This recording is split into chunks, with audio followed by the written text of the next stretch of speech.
Republicans tried to pour much scorn on Obama for his past employment as a community organizer.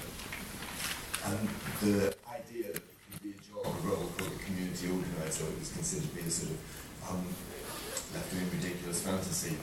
And one of the most moving moments that I saw on TV during the actual election day when the count was being made, was a woman up in Chicago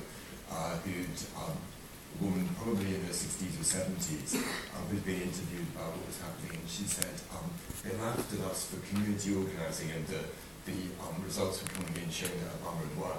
And she said, they know what organising means now.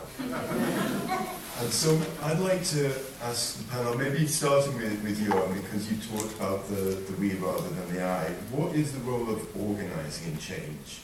And what do people who may feel like corks sometimes bobbing on the sea, how do they find that sense of community, of comradeship that means people can join together around change? Well, I mean, there's that principle, which I suppose over the last 3 decades in particular has come under assault, this total atomisation, fragmentation of society. Obviously, Thatcher is most famous for kind of summing that up. There's no such thing as society, there are individuals and their families. And that's really, I mean, we talk about neoliberalism, it's quite a contested term because it's one obviously used by the left. People generally don't self-identify as neoliberals, though there are exceptions, and because of that it's an imposed term and what people mean by it will always differ. But actually the way it wins support is by appealing to that sense of you get on in life by pulling yourself up by your bootstraps, you look after your own interests, that's how you get on if you like, rather than that idea which the famous expression is rise with your class, not above it, is the idea that the way you improve your lot is by linking together with those in a similar situation as you, having shared interests which are in conflict with the interests of other people, and you organise, as in you bring your collective weight together based on those common bonds of the situation you're in order to force those people to concede, or simply to remove them, I suppose.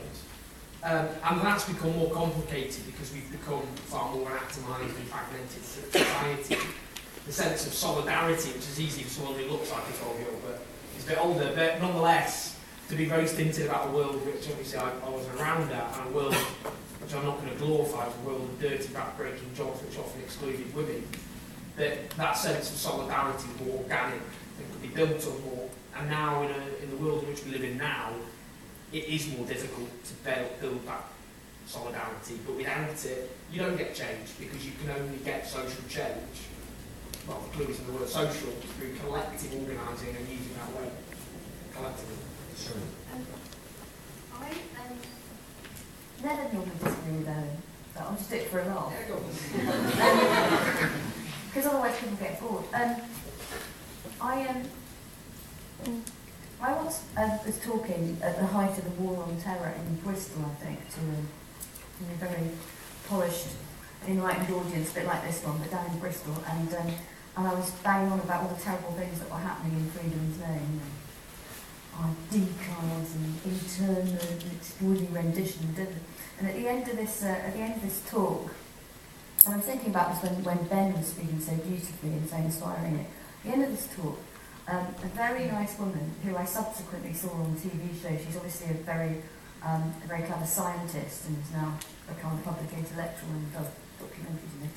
She came up to me very quietly and very kindly and said, "Charlie, that was a great talk, and I learned so much about how it's all going to hell in a handcart, and all these terrible things that are happening in my name, and all the freedoms eroded, and all this great treasure lost." And it was a very interesting talk, Shani, she said. But just remember, she said to me all those years ago, it must have been 2003, 2004, possibly a decade ago. She said, just remember, Martin Luther King never said, "I have a nightmare." And when we talk about how you make change happen, I was listening to Ben. I was listening to the debate between Ben and the woman in the audience about sometimes you feel like that, because I feel like the cork bobbing on the ocean, does it mean I am? But we all know what it's like. When you're in the tunnel, you can't reach out of the tunnel. So sometimes you have to you have to remind people that there is light at the end of the tunnel. You know, he said I have You're not a cork. and that you're not a cork, but if you It feel only feels that way. it feels that way. Exactly, and I know what Owen means about this division and this atomisation. It was very deliberately programmed into all of us. You know, I'm a bit older than you, so I am sort of the, you know, I'm really quite ashamed of my generation actually, because we're the ones that really screwed things up. You know, the middle 40s, the kind of the people who are now running the country basically, except for me. I'm a professional teenager saying not guilty. Sammy Chakrabarty has apologised for the previous generation, her current apologising all over the place. But I think, yes, I understand about atomisation. I understand that some of the ties that bound before don't always bind today, but there are other ties to binders, and there are other opportunities. People, the internet has come up a few times. You know, like the ocean, you can swim in it and fish in it, and don't overfish it.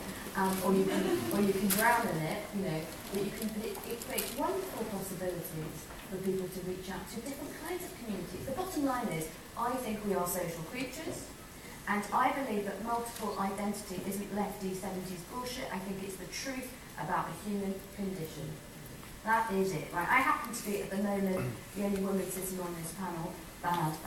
But there are women. You make up for a lot. Thank you. We're all in this room together. So at the moment, we're in this community, which is that we went to this conversation at Tate.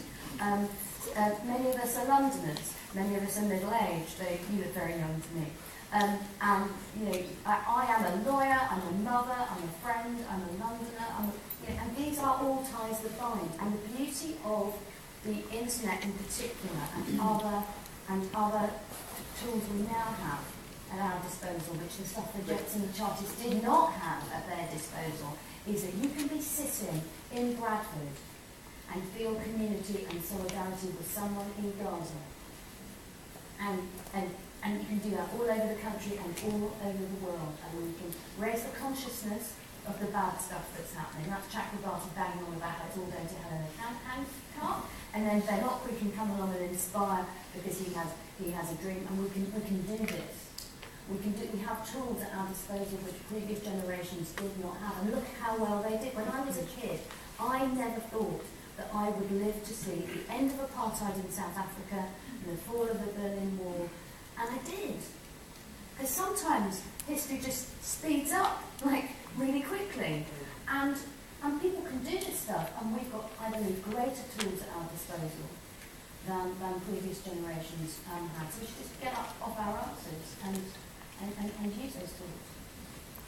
Yeah, I think taking up Charlie's point, changes are really mysterious, because I went to South Africa a couple of years ago to give the Steve Biko Memorial Lecture. I gave the 13th. I got 13. Wow, great, perfect. And I spoke to people of all the generations, and a lot of the older people that I spoke to. They said one thing came across that really, really struck me. They all said that they knew that the system was changed.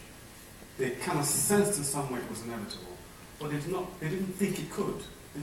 The world in which the world that, as they saw it then, with apartheid, its police, its laws, its force, its power, nuclear capability it had, the guns in the street, it just seemed like it wasn't going to happen in their lifetime.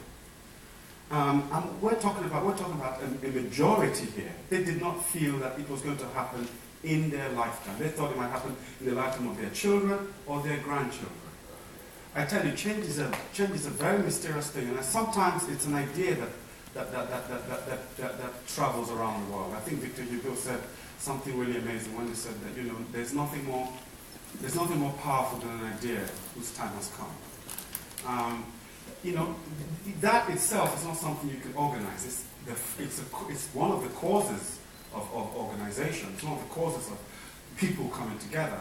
But when that coming together catches fire, is itself mysterious. But what makes it happen is because people simply just don't give up. Because people remember what it is that they're fighting for. And when they're in a situation like that, what they're fighting for is something so basic, not just the right to vote. It's really just simply the right to be a human being. It's a very, very. I was very humbled talking to many of the older people, because actually today they tell you that not much has changed. That the power of the country still lies in the hands of 10% of the people. Not very much has changed. But at the same time, actually, just in the sense of breathing, everything has changed. So I want to say to Owen that, yes, you're right about organizing, but even the means by which people organize itself changes and is subject to change. The very nature of organization, when you talk about the bonds, people come together, similar idea, kind of bonded by similar experiences, similar aspirations. I would like to widen that. I think we shouldn't just come together only on the basis of similar interests. We should come together on a bigger basis. It shouldn't be just that black people come together because they feel oppressed. It should be bigger than that. It should always be bigger than that. And I think one of the words is liberty. You asked some of us poets to sort of respond to the word liberty. I think the word liberty, the word freedom, is one of the most curious, mysterious, powerful things. It's do I have the right? Do I have the right to write a poem backwards? Really? Do I have the right to write a poem composed just simply of letters that don't form a word? How much freedom do we seize in this life? How much freedom do we take? How much freedom do we ask permission for in the first place? I've not spoken of myself as a writer.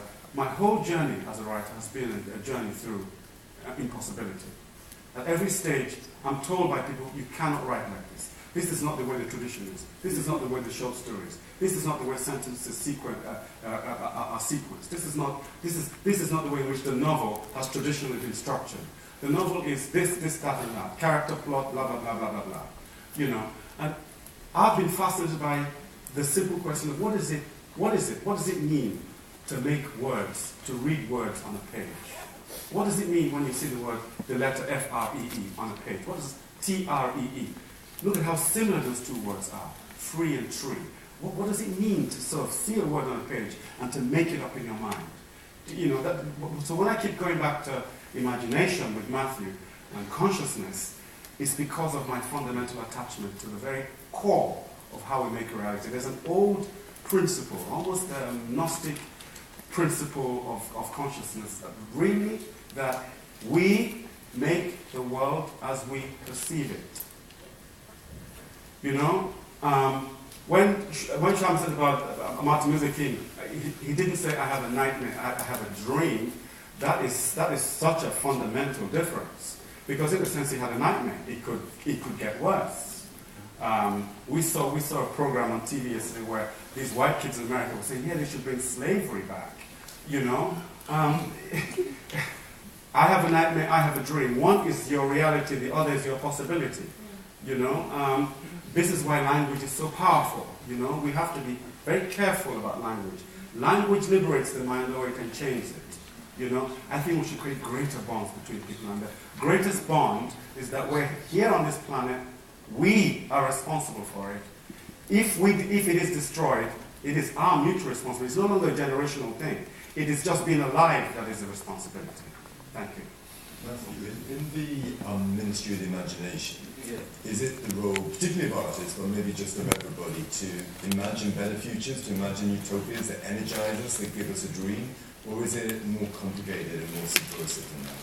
I think it's open to all sorts of things. It's interesting, Ben, talking about that moment when you realise. I don't totally agree with everything, but I do agree with the idea of empowering oneself. So, for example, I wanted to do a record about power, and so I thought, where does power lie in society? So I was like, well, Tesco's would be a good example of that, because it contains every horror story known to man in so many ways. But it has a shiny surfaces to it, so you don't see that immediately. And I started to think, well, actually, maybe I should do it about the Houses of Parliament. So I wrote them, and it's the way that it's organised, it's run by the members, and so I had to find some sponsors. I found a friendly MP and went through various processes. It took a very long time. I said, what I'd like to do is I'd like to come in and I'd like to record sounds. I'd like to take these sounds and turn it into a piece of music. At that stage, I just wanted to hear the building. I wanted to literally hear the chorus of power. It was quite a naive gesture, but I thought it was worth listening to. Because I've never been, and even though I'm interested in politics, I thought, actually, I've never been. I should see what it's like. And this process went on and on. Eventually, I got, it was refused. And the grounds were that they were worried that what I might do would bring the house into disrepute. And it's extraordinary. It was just after an illegal war in Iraq had gone on. And you think a piece of music made out of the sounds thing would bring the house into disrepute. And it was really depressing, and I sort of hung my sort of slopes off and just thought, oh well. And then I just thought, wait a minute, that's completely extraordinary, which is my whole life I've been in conversations with music journalists and music journalism that ask basically the same question. They've long ago abandoned the idea that music can change anything. They're like, whatever, they're not interested. And so the question is always like, but can music really change anything? Yada, yada, yada. And now I have an answer, which was, my government was telling me that I could bring they were worried that I could damage the government with my piece of music. No, I went anyway. Yeah. So that was the next stage, was like, well, I'll go anyway. And so I went and snuck in, and I went in and that's good. And then something cool was I took a box of matches in. It was just a small artistic gesture. It's a tiny moment on the record. I took a box of matches in, and each match represented 100,000 people killed in the Iraq War, and I went and sort of rattled it and struck the match. Just as I did, John Major was standing behind me talking about it. I was like, you went into Iraq the first time. So, these sort of weird things happening. But it was really interesting that the government was inherently worried about it, and that's the thing. You just assume. Actually, you talk about the stick and the rope. You just inherit all these. You inherit all this nonsense and inherit all this bullshit about the way things are and the way things should be. And they're pretty good at bringing themselves into disrepute without any other. Absolutely. Great. Do we have questions from the audience? Yes, this one. Yeah. There's a microphone. Well, microphone's coming. Who else has got a question? Is there one over here? Over here? Anyone at the back? Okay, so we'll do this guy here and this lady over here. My name's Ben. I'm a veteran of the War on Terror. I'm part of an organisation called Veterans for Peace. My question is, has Britain in recent years been more focused on warfare than welfare? This year is very important as we are withdrawn from Afghanistan. Is it important we change our foreign policy and the importance of that, and how should we go about it if this is true?